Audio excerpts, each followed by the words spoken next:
Hey Shakers, and welcome to Worth Your Salt, the podcast that shakes up your marketing game in the health and wellness industry. Worth Your Salt is brought to you by Salt Marketing. Salt Marketing helps health and wellness practitioners build trust and authority to attract a steady stream of inbound wellness seekers. For more information, you can visit us online at saltmarketing.co. I'm Jennifer Oraqua, StoryBrand Certified Guide, Marketing Strategist with Salt Marketing, and your host for today's episode of Worth Your Salt.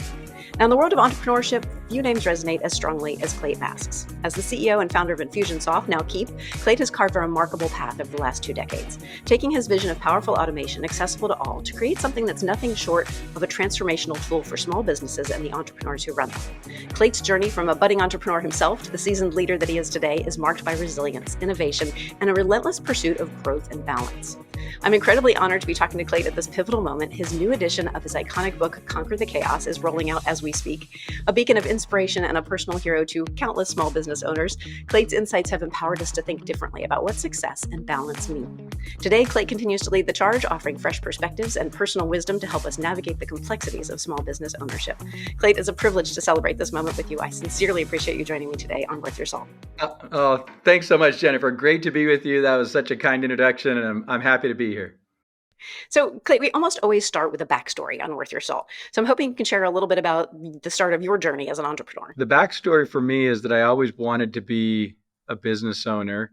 When I was growing up, I looked around and saw my friends' parents, and it just seemed like there was something to business ownership that was in it. It just spoke to me, and so I wanted to do that. I went through college and graduate school and racked up a lot of debt, and I kind of got onto a professional path and thought, well, I'll do that for a time and then eventually get back to business ownership. But 9/11 hit, and it changed everything, and it kind of redirected me to entrepreneurship sooner and faster than I had been planning, but no faster than I could have hoped for, because it was really great. It got me working with my wife's 2 younger brothers on a software company.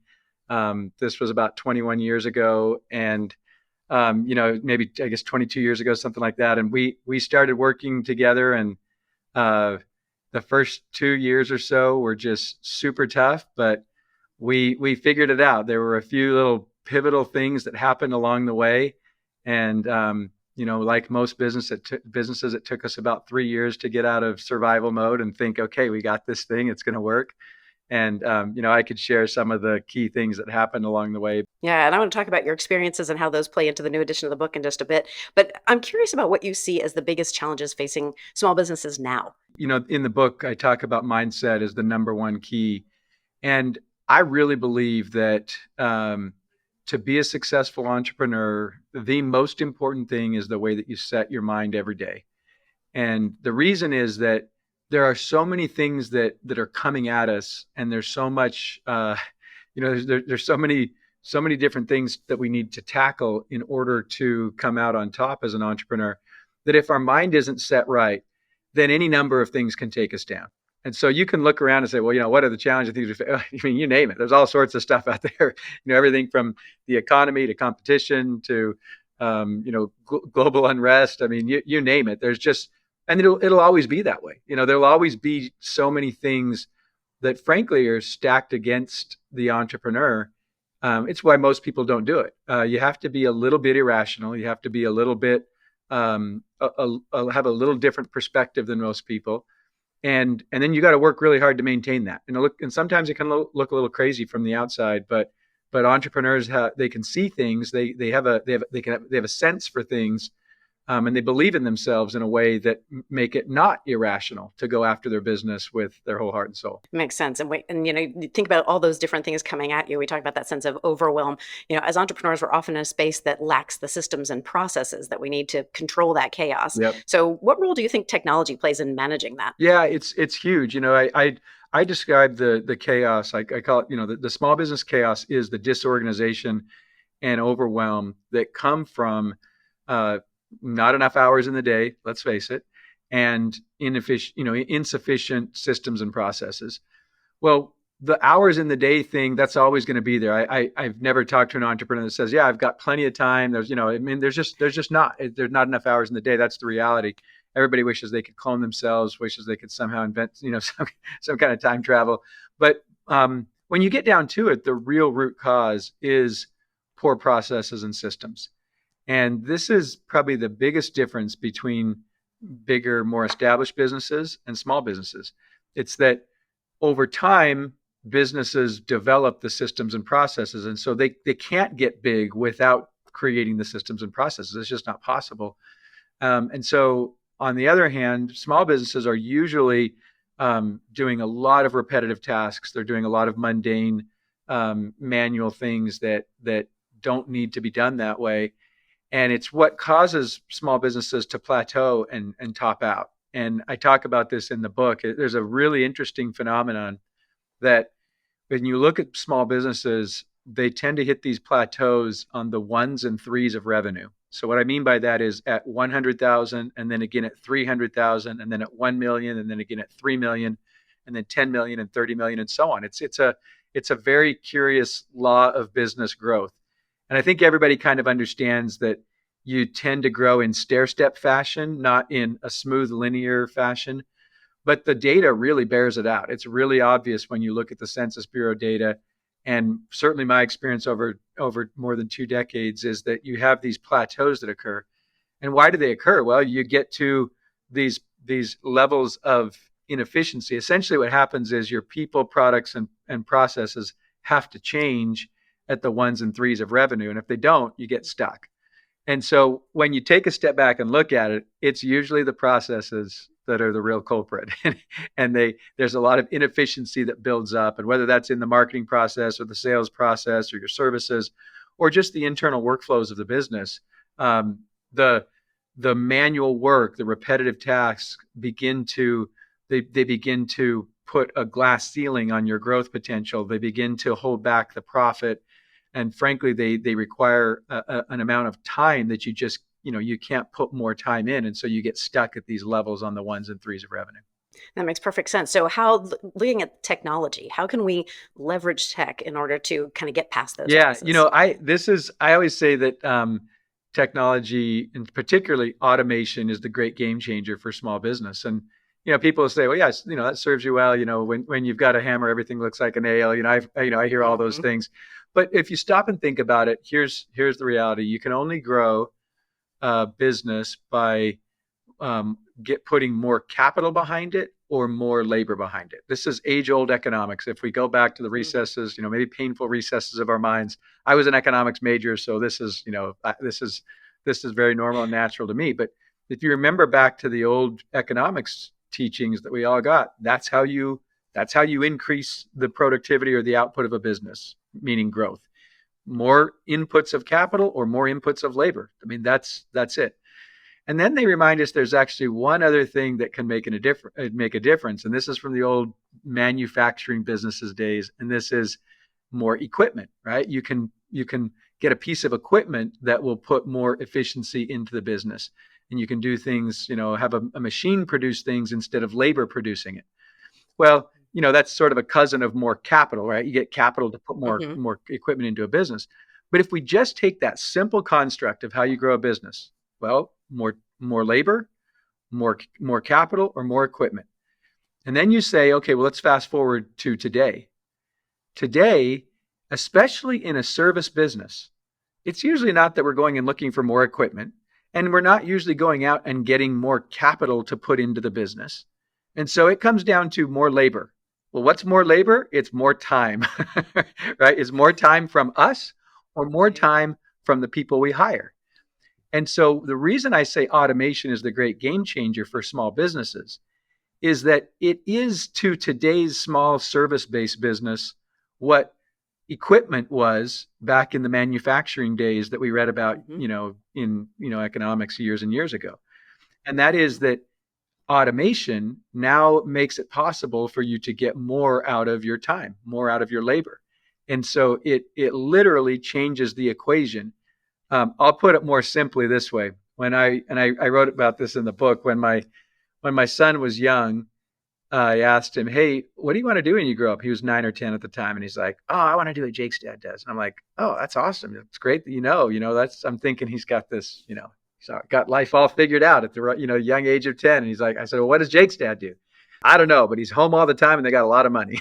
And I was like, Tanner, that's pretty astute of you. And that really is what we're Yeah. after, right? More time, more money. Well, how do you do that? Automation. I mean, literally, when you get right down to it, in a service-based business, we're trading hours for dollars. And automation is the game changer because it replicates your time. It gives you the ability to get a bunch of stuff done without having to put the time into it. And so that's, to me, the role that technology plays in small business, and particularly automation, is that it creates hours in your day. It literally enables you to buy back your time. It enables you to be two places at once. It enables you to get more done with less. It enables you to add profit, not payroll. I mean, you just go on down the list of the things that cause small businesses to plateau, and automation is the thing that can change that. And it can do so at a fairly reasonable price in terms of the investment that you have to make compared to hiring employees, or going and getting more capital to put into more ads, or whatever it is that you're using to invest in your business.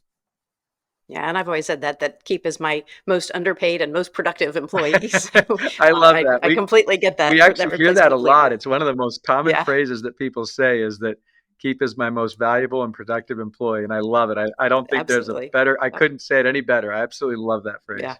For sure. In our industry too, in health and wellness, many practitioners kind of struggle in the day-to-day operations because they're usually not just in charge of the growing and the scaling, but also delivering the Yes, services at the same right. time.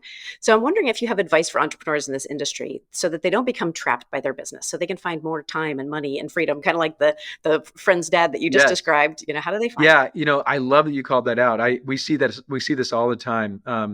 Not just in the industry that you serve, but across service-based businesses of all types. What ends up happening is, there's the business owner usually is in business because they love doing what they do. They love the art, the craft, the service that they provide, not because they enjoy the administrative work, not because they enjoy the marketing and generating leads and trying to figure out ads and all the different things that go into making a business work. And so the natural tendency is that they go to the fulfillment side of the business to serve the customers. And we all want to believe, gosh, well, if we just serve customers great, they're going to refer and the business is going to grow. And that's just, unfortunately, not the reality of the way most people think. We have to be extraordinary in order to get that kind of, in order to grow the business in that way. You have to do marketing, you have to do sales, you have to do the work that brings clients in the door. And so what ends up happening in almost every service business, at least until the business is getting to, maybe $300,000 to $500,000 a year, is that there's a very on again, off again relationship with marketing and sales on the one hand, and service fulfillment on the other hand. And the natural tendency is to fall back to the service fulfillment because that's what the business owner does. That's why they got into the business. And yet Hmm. they have to do the sales and marketing in order to keep the lights on, in order to keep clients flowing in. And so it's kind of this on again, off again relationship with marketing and sales versus your service. And it causes the business to essentially operate in episodic fashion. You episodically are bringing in a client or two, and then you're servicing them, then you're going back. And it's not until you get someone who is just responsible for sales and marketing that the business begins to, and it usually happens kind of around the $300,000 mark is where we generally see it. Now, sometimes you have a business owner that's much more sales and marketing oriented, and they have a partner that's more on the service oriented. So you see it kind of, the business grow through that 300,000 plateau a little more effectively.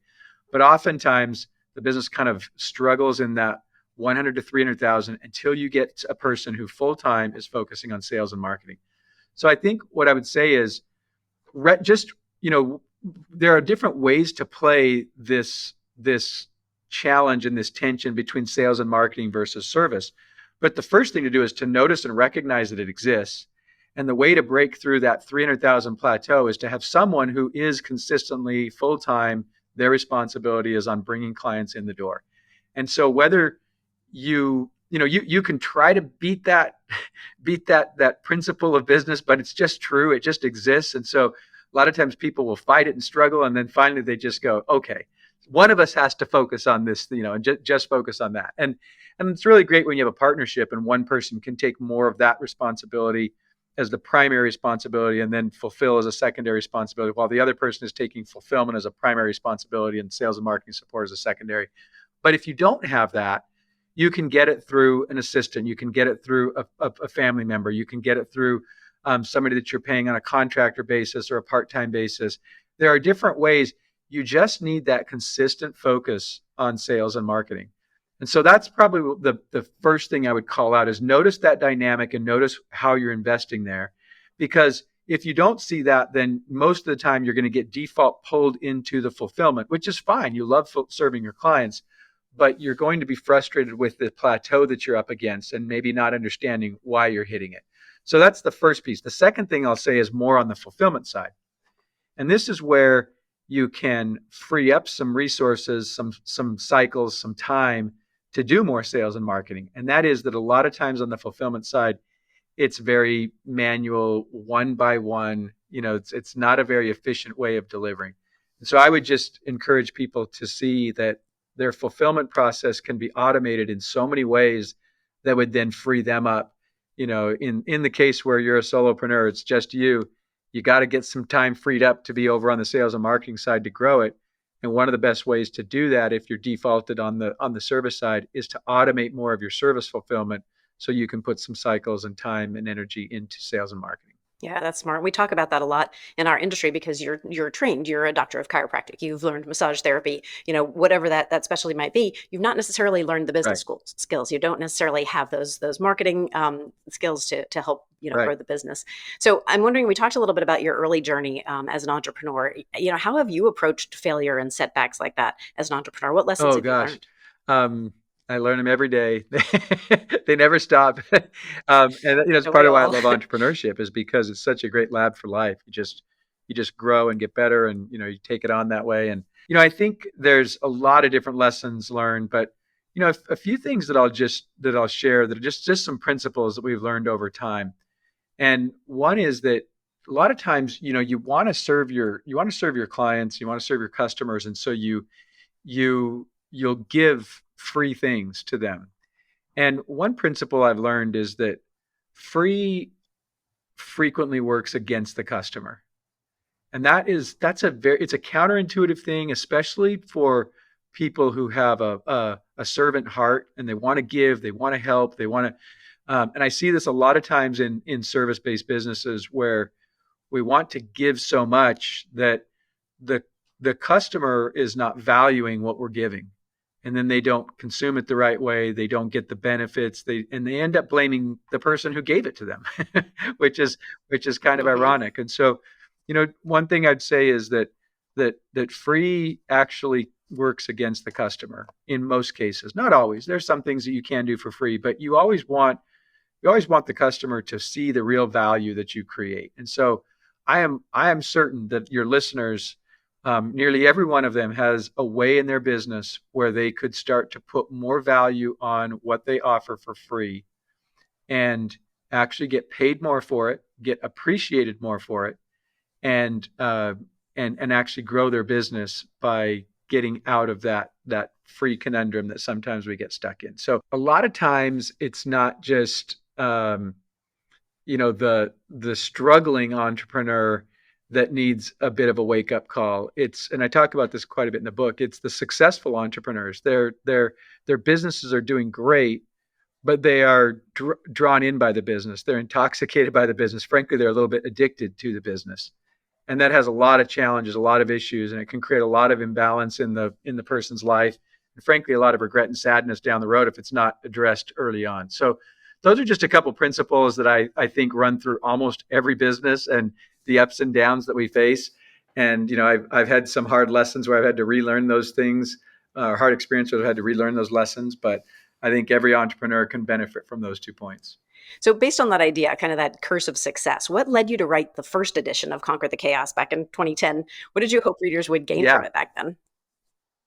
Yeah, back then we'd been running the business for 6 or 7 years, and we'd seen a pretty consistent pattern. One of the reasons that we wrote it was because we could see the patterns, the plateauing that I talked about at the ones and threes of revenue. It was like, I mean, Scott and I were talking one day, and we're like, it's almost eerie. We can see what's coming next for these businesses. Like, we can see what's around the corner. We can see what's holding them back. because we had worked with so many businesses by that point that there was pattern recognition. It was like, oh, we we know what's holding this one back, and we know why this one's doing well right now, and we know what's coming around the corner for each of them, and so we got asked questions a lot of times, and we found ourselves giving the same answers, and we're like, we just need to write this. We need to write it in a book, and so that's why we wrote the first one, and then we also did it because we were just coming out with marketing automation, and we wanted to get this message out to the world that automation is the great game changer. It's the way you can actually find balance in your business and personal life. And so we just felt very passionate about it, very compelled to write it. And then last year, as we were getting, business automation was kind of coming, and we're getting it out to the world this year. We were like, well, we should get the book out as a second edition. And so, that's why we wrote the first book. We wrote the second book because we learned a lot in 14 years. And we saw how, Infusionsoft was marketing automation, and Keap is business automation. And we felt like, hey, we need to help the world see how things have changed, that you don't just need marketing automation. You need to be automating your entire business in order to get the growth, the profit, the freedom, ultimately. I mean, that's what entrepreneurs want, is freedom. And to get that, basically we're like, we got to help teach the world that you go from chaos to freedom through automation. I love that. I think the story is one a lot of us can relate to. I have to take a quick sponsorship break right now, but when we come back, I want to get everyone as excited as I am about the new edition of Conquer the Chaos. The Worth Your Salt podcast is grateful to our partners and sponsors, including Keap. Keap CRM provides sales and marketing automation for health and wellness businesses, allowing you to organize everything. With Keap, your new leads get personalized interaction from you without it taking up your time. Once those leads become clients, Keap CRM creates a frictionless customer journey at a level that makes your clients say, "You just get me." Trustworthiness, dependability, and expertise are what matters to consumers in health and wellness, and 44% of them say they won't buy if you don't follow up quickly. Much more than just another email platform, Keap provides the marketing, sales, e-commerce, and customer lifecycle tools you need to create strong relationships. As your Keap certified partner, the Salt Marketing team will guide you to the Keap CRM solution that works for you. Download your copy of Keap's comprehensive guide to lifecycle marketing at saltmarketing.co/Keap. That's saltmarketing.co/KEAP to get the peace of mind that comes from an organized, personalized, automated workflow. I'm back here on the Worth Your Salt podcast with a man who almost doesn't need an introduction, Clate Mask, CEO of Keap. So, Clate, let's get back to what inspired you to write the second edition of Conquer the Chaos. For me, your willingness to be vulnerable and share your journey, that really stands out. So what new insights or updates can we expect? Yeah. I talk a lot in this book about what I've learned in the 14 years since we wrote the original edition. And in this one, Scott was like, yes, let's get this out. We're going to be launching business automation in 2024. It'll be great to get the book out. We've learned so much, and there's so many things that we want to put into the book now. Why don't you write it, Clate? so I said, hey, no problem. Yeah, exactly. And Scott's one of our co-founders and is totally focused on the product and doing great stuff. And I was like, that's fine, because it was kind of hard to co-write it together. And so I took that on, and as to be totally honest, Jennifer, I thought it was going to be like a 20% update, and as I got into it, I realized, I just fell in love with the project, and I realized how much I wanted to get into the book. And it was really tough. That age old, I think it's a Mark Twain quote that says, if I'd had more time, I would have written a shorter letter. And, it's so hard to get over 2 decades packed into a book. And so I fell in love with the project. To help people understand, this is almost a complete rewrite. It's not, the title is the same. There's some concepts that are certainly the same, but there's a lot of new material. And so in terms of the vulnerability and what I included, I shared a lot more this time about just what I've seen over more than 2 decades of practicing, teaching, living, coaching entrepreneurship. And in particular, I talk in this book about the dark side of entrepreneurship. The dark side of entrepreneurship is the way that the business can trap, control, and consume an entrepreneur and just take everything that the entrepreneur's got. And it doesn't just happen when the business is struggling. It also happens when the business is very successful. and it sort of, as I said before, it kind of draws in the business owner. It's intoxicating. I mean, we love it. It's so fun to get if if um if struggling businesses are captivating, successful businesses are intoxicating. I mean, you just want to be in it. It's just so amazing. And so, but what happens is there's a dark side to that, and it causes a lot of, um, you know, everything from like that addiction I mentioned. It can come down to discouragement. It can come down to drugs. It can come down to failed relationships. Failed health, and it can get really ugly. And it's not, like I said, sometimes the most successful businesses on the outside are actually real messes on the personal lives on the inside of the business owner. So I wrote the book because I wanted to shine a light on that in part. And I wanted to show how we can avoid that, what it takes to avoid the dark side. And, I've brushed up against that dark side many times.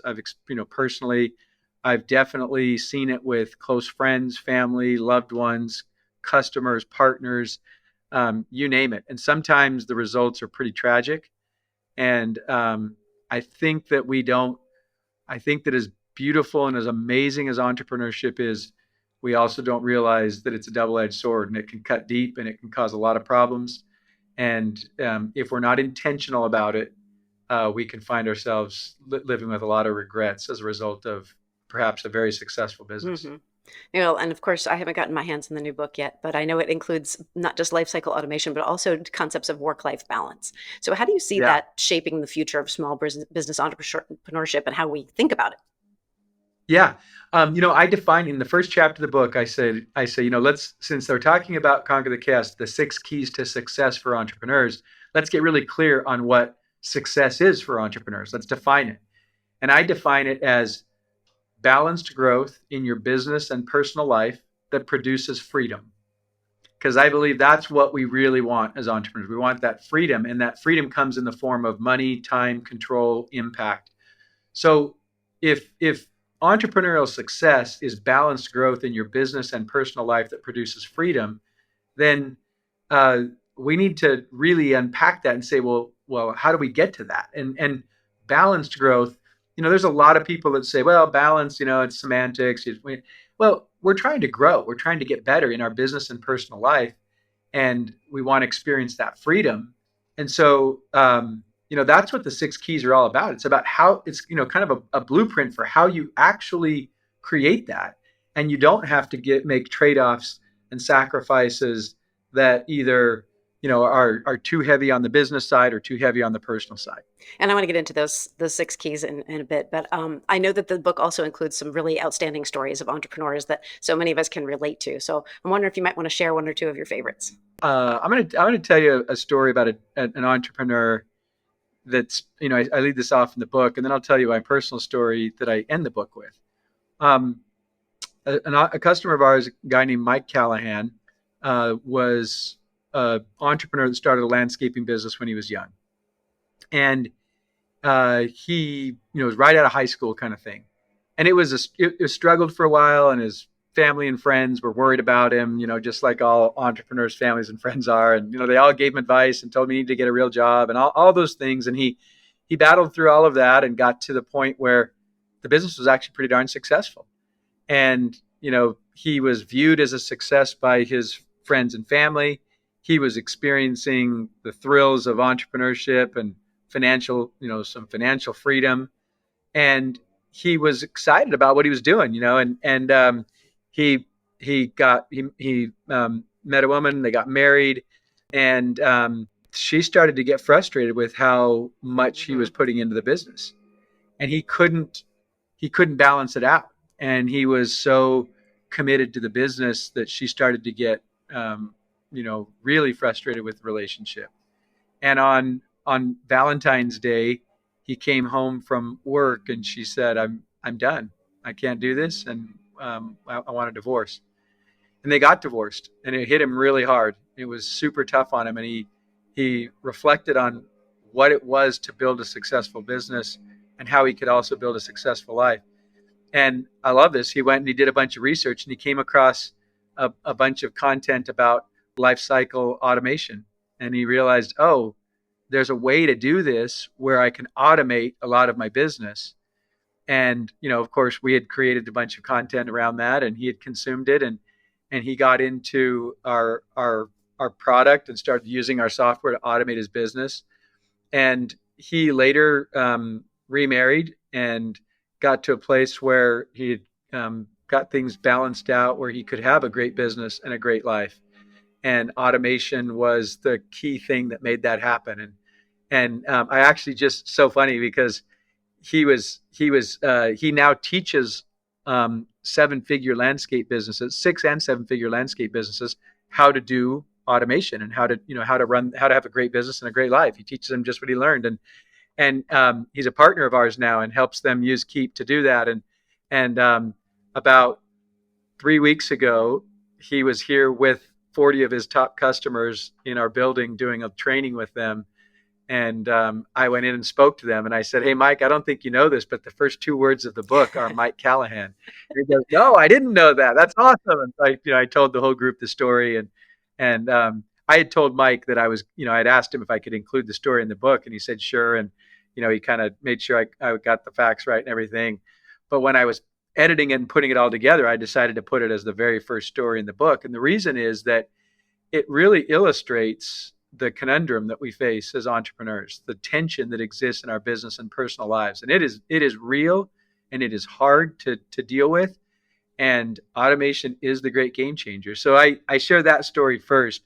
The second story I'll share is what I call the keep going story. The reason we call the company Keap is that it's about the grit and tenacity of entrepreneurs. About 2.5 years into our business, we were struggling like crazy, but I had gotten to the point where I knew the business was going to work. I was like, I wasn't so sure in the first 18 months or so, but about 2 years in, I was like, no, this is going to work.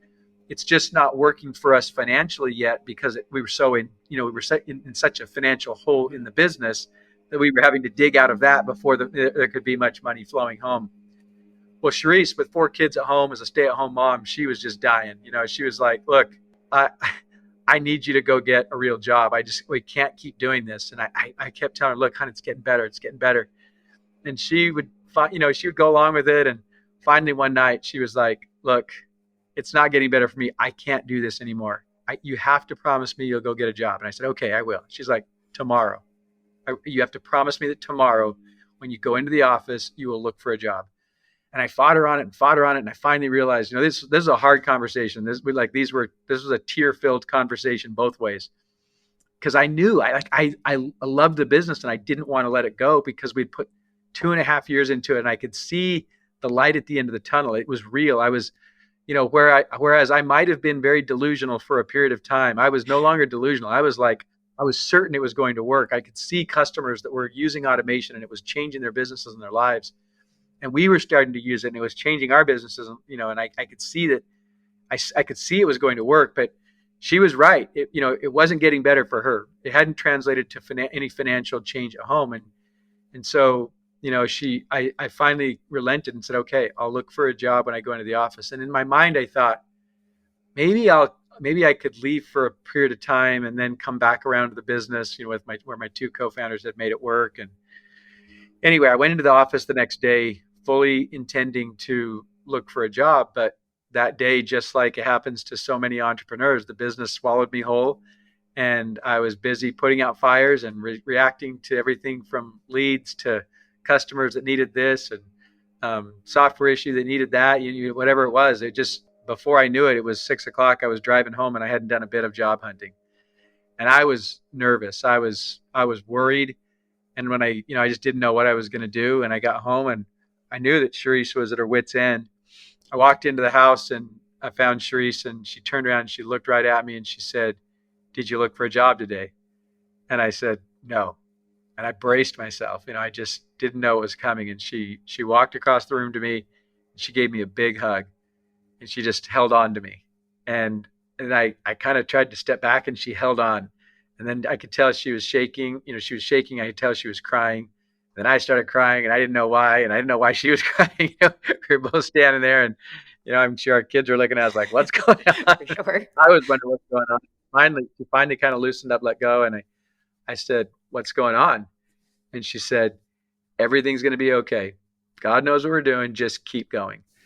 And, in that moment, when she said that, it was so impactful because we had been pulling apart, if you haven't been through this, it's hard to appreciate when your spouse and loved one, your partner, and you have started to become at odds over the business, and you love the business, but you love your spouse more, and you're torn. And that, if it comes right down to it, you're going to choose your spouse over the business. But on that day, it really got tested. And I didn't, in some ways, I didn't pass the test, and she did. And when she did that, it was just like, you know what? I was so appreciative. I was so grateful. And at the same time, I was like, we can do this. Yeah. Like, we're going to go figure this out. And that, to me, that story highlights the faith you have to have in your business. The entrepreneur has to have it, but the support behind you also needs to have it. And sometimes they don't, and sometimes you don't. But I really believe in the grit and the faith of entrepreneurs. And if you just stick with it, if you just keep going, if you just keep at it, the clouds will break, things will work out. But and this is why that number one key to success of mindset is so critical, because there will be tough breaks, there will be hard things, there's going to be any number of things that frankly, if you looked at it, you played all the probabilities, you would say this shouldn't work. It's almost, it really is an act of creation to make a business work. And that requires, a series of miracles, to be totally honest. And those miracles happen because you believe, because you make it work. And, I'm so grateful for Sharice's faith and for her belief. And, I shudder to think what would have happened if, 20 years ago, we would have thrown in the towel and, wouldn't have been able to serve entrepreneurs and do what we've been able to do. And frankly, I feel like we're just getting started in a lot of ways. Keap is just on the precipice of doing some amazing, great things for entrepreneurs through automation. And, I feel like it's been an amazing journey to this point, but on the other hand, I feel like we're just getting started, just like, every entrepreneur out there that's, turning the page to a new chapter in their book. For sure. Well, and I love that you've distilled these ideas down, starting with mindset, of course, into those 6 keys to success. And you shared those with us at the Keap Summit last fall. But I would love for you to kind of share those 3 personal and 3 business non-negotiables. Thanks for letting me go long on those stories. That's okay. Hopefully we didn't bore the audience on those. The 3 personal keys are mindset, vision, and rhythm. And it's a mindset of success, a vision for your life, and the rhythm of execution. So these are personal keys. These are not about the business. Now, the business relates to it, but the business actually needs to fit into your mindset, your life vision, and your rhythm of execution. So those are the personal keys. And then the business keys are strategy, automation, and leadership. And so I break strategy into 2 parts: company strategy and customer strategy. And, we've talked a little bit here about customer strategy, how you take the customer from the very first touch point to, collecting the lead and converting them into a client, and then creating a lifelong fan, and then, streamlining all of the operations behind that. So, that's the customer strategy. And then automating all of that, of course, is where, as we've talked about before, all of the real value comes into a business. And then I'll say this real quickly in terms of the business keys. A lot of times people get so, we talked earlier about the on again, off again relationship between marketing, sales on the one hand and service fulfillment on the other hand. And we talked about the fact that we'd love to run a business where we're growing by referrals. Well, when you automate the service side of the business the right way, you can produce reviews, referrals, and repeat business. I say these are the 3 R's in profit. People say, well, there's only 1 R in profit. And I say, no, there's 3. It's reviews, referrals, and repeat business. And when you do this the right way and you create raving fans and you use automation, you can actually create that referral engine. You can create the reviews that make it really much easier to bring in new customers. You can create the repeat business where you're not spending money on customer acquisition. And so that's where the profit is. And that's where the success really starts to play out in small business. It's not so much in getting an effective engine for customer acquisition. That's nice and it's needed, but it's in getting an engine for creating raving fans that produce reviews, referrals, and repeat business. That's where the profit is. That's where the time, the freedom comes into a business. So, when I think about the three keys to business success, strategy and automation are crucial. And then I finish with the last key of leadership. So much to think about. All right, Clate, it's time for another quick break. We're going to be right back after this. Okay, you bet. Hey, Salt Nation, this is the Worth Your Salt podcast. I'm Jennifer Oraqua, and today I'm talking with Clate Mask about the latest edition of his book, Conquer the Chaos, The 6 Keys to Success for Entrepreneurs. We'd love to hear your thoughts on balancing business growth and life and automating your operations, so be sure to join Salt Marketing over on Instagram, LinkedIn, or Facebook, and let us know how you're putting the systems and processes in place that you need for balance and success. So, Clate, I love your definition of success, the idea of balanced growth that produces freedom. So let's talk about the support that makes it possible to be successful as an entrepreneur. You alluded to that in our last segment a little bit. I don't mean just technical support. I know you're a strong believer in continuous learning. Coaching, what kind of role do you think that mentorship, networking play in the success of small business owners? It's so crucial for entrepreneurs. I mean, entrepreneurs easily get out on an island, can feel very alone. And so surrounding yourself with people who are doing the same kinds of things you're doing, getting coaching, getting mentoring advice. I mean, it's just invaluable to get you past these things that you get stuck on, particularly when you plateau at the 1s and 3s of revenue. You need that outside perspective to go, oh, look, here, your process is an issue here. And your product line needs to be tweaked in this way. And you've got a people issue that's holding you back in terms of your team. And so when you can get that perspective from the outside, they can really help you see the people, process, product holdups that are keeping you stuck. And so I just think in my mind, I've got a coach. I've worked with a coach for years and years and years. I do mastermind groups. I do all kinds of different things because it's that outside perspective that helps you see where you're stuck in the people, process, and product issues. And it's just invaluable. What people spend money on versus investing in that kind of help to propel their business to the next stage of growth. Sometimes is a little bit laughable, the things that we get penny wise and pound foolish on. Yeah, good advice. So how are you balancing innovation and stability within Keap? I mean, you have a lot of people like me who are long-term customers. You're also talking to a lot of new people. So how are you balancing that, especially as technology and market trends evolve? Yeah. One of the big things that we did last year, and we continue to do, is we unified our marketing automation of the past with Infusionsoft with the business automation of Keap. And for a long time, those were two things. And, it doesn't work very well to be two things. You want to be one thing. Mm-hmm. so that innovation was very important to do that unification work. But that's been an important innovation because it bridges the past and the future. It brings us together. It causes, customers like you who have really appreciated the power of what we do in the past with more recent customers who have appreciated the elegance and simplicity of our modern user interface, to have those things come together and no longer to have customers say, well, I like this, but I want that. Or, hey, I've got this, but I want that. Well, yeah, those anguished cries from customers kept me awake at night for a long time. Yeah. So that was a very important initiative for us. It's innovation that brings the best of both worlds together and creates a lot of efficiency for us, for our customers, for our partners.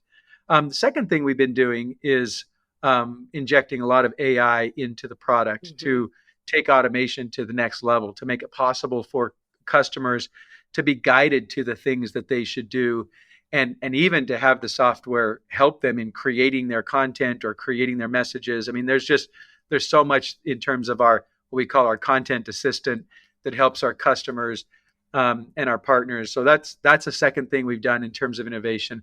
And then the third thing that I'm really excited about is we've created ways for our partners to create packaged solutions for their customers. And this is a major theme in 2024 that people will see more and more of. They'll see pre-built packages of Keap that are tailored for a certain audience, where a partner has worked with us to create that package. In some cases, it's even a co-branded solution.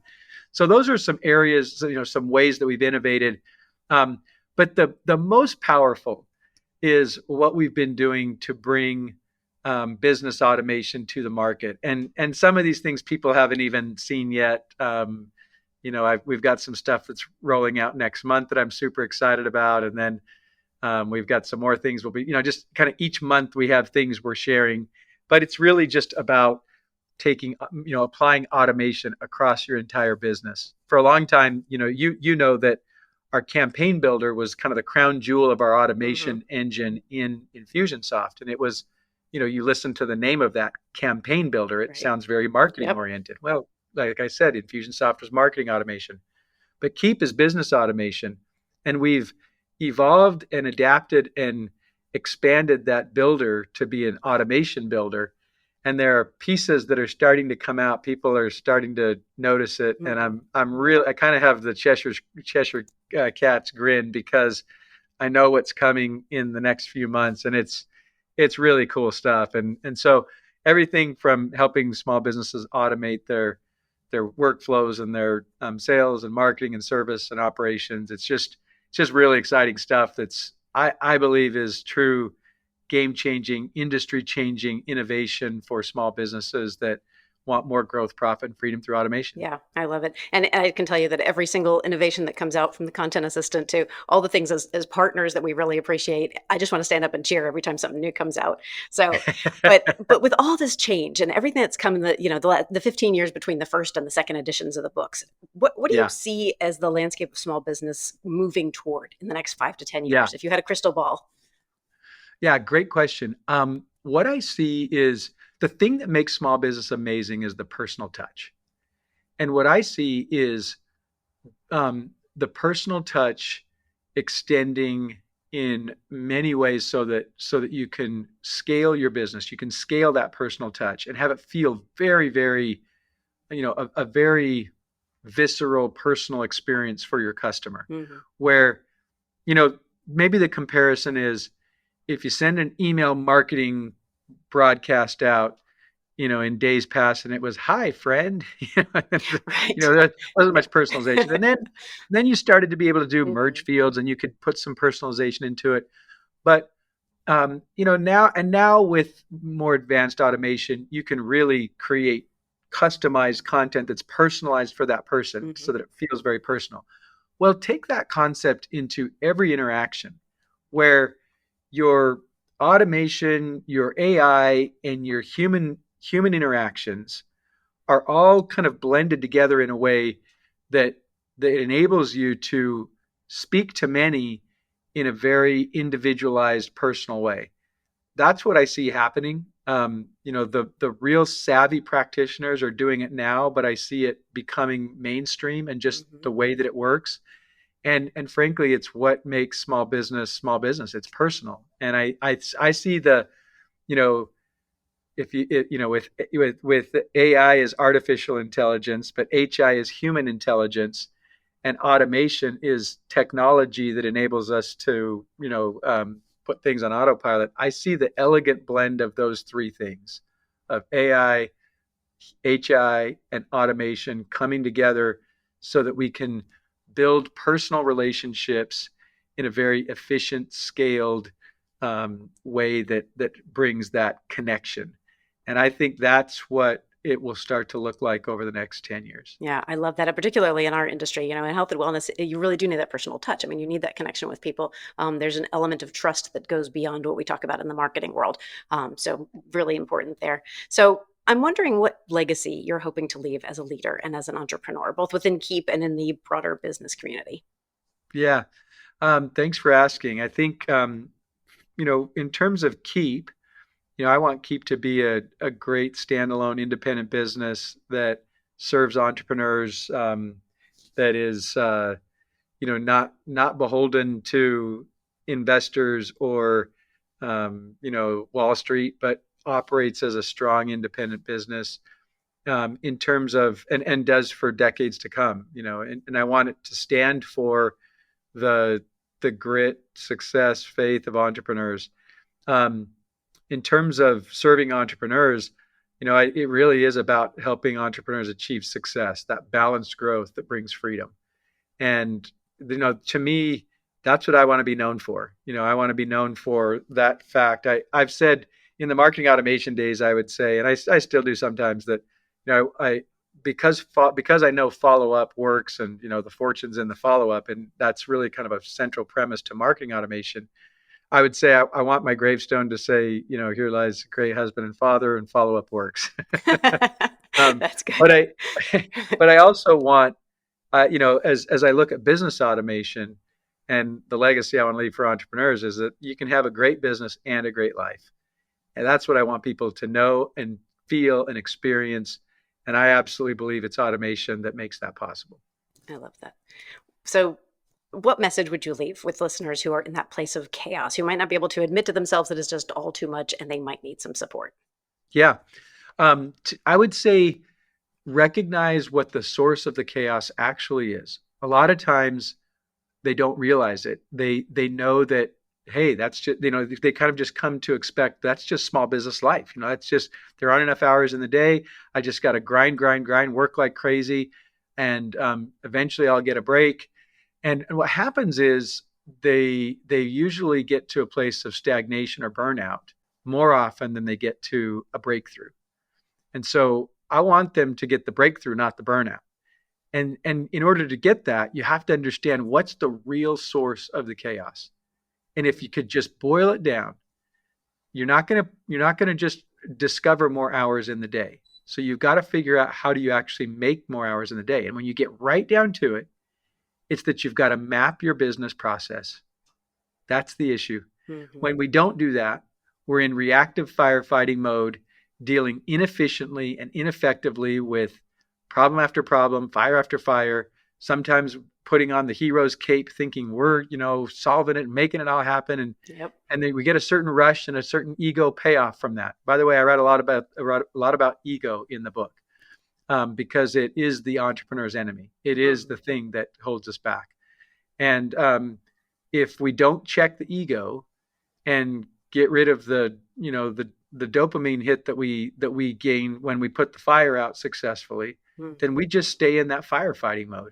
Yep. But if, on the other hand, we can take a step back and figure out what's really causing the fires, and it is that we haven't mapped out our customer life cycle. We haven't mapped out the business of what happens when we first encounter someone who might be interested, and then we capture them as a lead, and then we follow up with them in this way, and then what happens next, and when does this happen, and who does what, that whole process, and then taking them all the way through to turning into a client, and then what are the 9 things that need to happen in the first 2 weeks, and in what order, and who does what and when, and how does that get done? It's mapping out the process. Yeah. And what I say is, get your processes mapped out and your SOPs in place. Everybody kind of understands standard operating procedure with your checklist, but the real magic is turn your SOPs into SAPs, standard automated procedures. That's the real thing. Because when you do that, you create hours in the day, you start to actually replicate time. And, one of my good friends, Rory Vaden, says, automation is to time what compound interest is to money. And so when you just start automating a little more and a little more and a little more, it begins to produce more and more time. And that is how you get out of the chaos. Ultimately, you map your business process, you automate, and you don't have to do it all at once. Right. Just like when you're practicing the principle of compound interest, you save a little, you invest a little, and it starts to build as a nest egg. The same thing with automation. You just do a little bit more, and a little bit more. But when you capture those savings, you invest more of them instead of spending it, right? You invest more in working on your business. By the way, that Michael Gerber, who wrote the foreword to my book, he's famous for saying, work on your business, not in your business. Right. Well, what does it mean to work on your business? It's to work on your processes and your systems. It's to actually work on the process and the systemizing of automation. That's how you conquer the chaos. So that's what I would, succinctly, I would say, what do I want to leave people with? The chaos is in mapping your business process and then automating it. That's how you change the game. That's how you go from chaos to freedom through automation. Brilliant. And of course, a link to order your copy of Conquer the Chaos, even how you can get started with Keap for your business, will be available at our website at saltmarketing.co. But right now, Clate, it is time for our lightning round questions. These are a few quick questions that we like to ask of every guest. Are you ready for these? I'm ready. Let's do it. All right. First question is, what's something about you that surprises people? That I have 6 grandkids. You are very young to have 6 grandkids. All right. Next question. What's your favorite thing about the work that you do? The story and grit of entrepreneurs. Absolutely. What's the best piece of advice you've ever been given? The best way to grow your business is in partnering with others who have the list of customers you want to get in front of. Yes, that is good advice. All right, last question. Who is inspiring you right now? What podcast are you listening to? What's the best book you've read recently? 10x is easier than 2x. Dan Sullivan is a longtime mentor, strategic coach, a coach to entrepreneurs who I've just learned so much from. And I'm always inspired by him. And that book was really fantastic for me. Excellent. Thank you so much for joining me on this week's episode of Worth Your Salt. Thanks to Jennifer. This has been fantastic to be with you. Also want to thank our audience and let you know that if you're ready for your Worth Your Salt debut, tell us about your expertise by emailing us at grow@saltmarketing.co. Of course, be sure to subscribe on our website so you never miss an episode. Finally, leave us a review, give the show a handful of stars wherever you get your content. That's all for this episode of Worth Your Salt. Be sure to join me again next time. In the meantime, let's get out there and shake things up.